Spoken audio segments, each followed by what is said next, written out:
Good evening আমার দর্শক বন্ধুরা। আমি আবার একটা নতুন রেসিপির সাথে আজকে বিকেলে হাজির হয়ে গেছি তোমাদের সামনে। দেখো আজকের রেসিপিটা কি, ভালো লাগলে তোমরা একবার ট্রাই করো বাড়িতে। দেখো রেসিপিটার জন্য আমি এখানে সেদ্ধ আলু নিয়ে নিচ্ছি। এখানে আমি আলুটাকে গ্রেট করে নিলাম। এবার এদিকে আমি কড়াইয়ে তেলও গরম করতে দিয়েছি।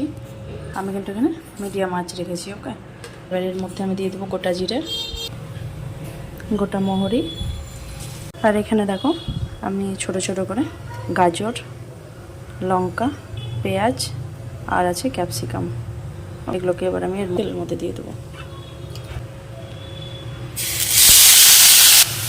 এবার দেখো এর মধ্যে আমি লবণ দিয়ে দিচ্ছি স্বাদ মতো, সামান্য হলুদও দিয়ে দিলাম।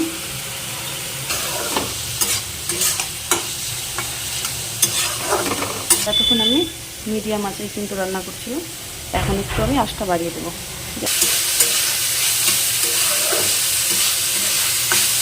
এর মধ্যে আমি অল্প ধনে গুঁড়ো দিয়ে দিলাম, আর আঁচটাকে আমি মিডিয়াম রেখেছি। ওকে, এর মধ্যে আমি এবার একটু সস দেব, টমেটো সস। টমেটো সস দিয়ে এটাকে একটু আমি নাড়াচাড়া করে নিচ্ছি। নাড়াচাড়া করে এর মধ্যে আমি এবার এই যে গ্রেট করে রাখা ছিল আলুগুলো, এই আলুগুলো কিন্তু আমি দিয়ে দেবো। চলো আমি এবার আলুগুলোকে এর সাথে মিক্স করে নিই। চলো এটা মিক্স হয়ে গেছে, এবার আমি এর মধ্যে ধনে পাতা দিয়ে দেবো। আমি ধনে পাতা দিয়ে দিয়েছি, এবার আমি এটাকে মিক্স করে দেবো। দেখো রেডি হয়ে গেছে আমার আলুর পুর। এবার আমি চলো পাউরুটিটাকে রেডি করে নিই। এবার নিয়ে নিলাম পাউরুটিগুলোর এই সাইডগুলো আমি কেটে নেব। ওকে,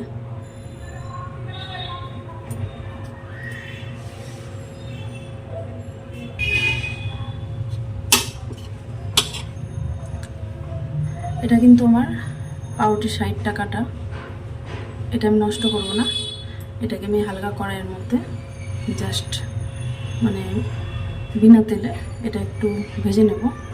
ভাজার পরে এটাকে আমি মিক্সিতে কিন্তু গ্রাইন্ড করে নেব। এটা আমি পরে কোনো রেসিপিতে ইউজ করতে পারবো। দেখো পাউরুটিটাকে জয়েন্ট করার জন্য আমি কিন্তু এখানে আটা আর একটু জল, ময়দা আর একটু জল আমি গুলে রেখেছিলাম, যাতে পাউরুটিটা আমি জয়েন্ট করতে পারি।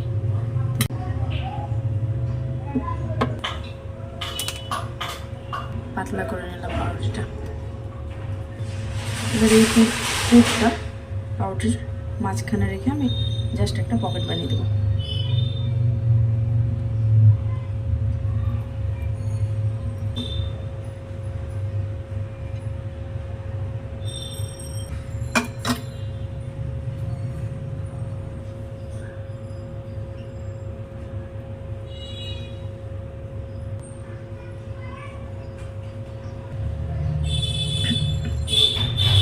দেখুন আমার প্রত্যেকটা পাউরুটি মানে রোলগুলো কিন্তু রেডি হয়ে গেল। পকেটগুলো আমি এখানে 3 কোণা করেছি, আর এগুলো বাকিগুলো 4 কোণা করেছি, এটাও 3 কোণা আছে। ওকে, দেখুন এগুলোকে আমি ভেজে নিই। আমি এখানে দুটো কিন্তু ভেজে নিলাম অলরেডি। হ্যাঁ, এরকম লাল করে করে, বেশি ভাজার দরকার নেই, লাল হলেই ব্যাস উঠিয়ে দিতে হবে। আর আমি দেখো এখানে আমি মিডিয়াম আঁচ রেখেছি। চলো এবার তাহলে আমি এগুলো তুলে নিই।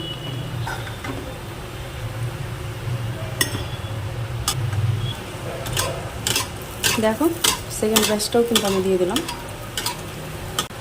সবগুলো আমার তৈরি হয়ে গেল। এবার আমি একটা একটা করে এগুলো তুলে নেব, নিয়ে সার্ভ করে তোমাদেরকে দেখাচ্ছি। ওকে, দেখো আমার তৈরি হয়ে গেল। এটাকে আমি সস দিয়ে সার্ভ করে দিলাম। আমি তো এটাকে পাউরুটির পকেট বলি, তোমরা কে কী বলো সেটা অল্প কমেন্ট করে জানাও। আর ভিডিওটি ভালো লাগলে অবশ্যই লাইক, কমেন্ট, শেয়ার অবশ্যই করে দিও। দেখো কতটা ক্রিস্পি হয়েছে।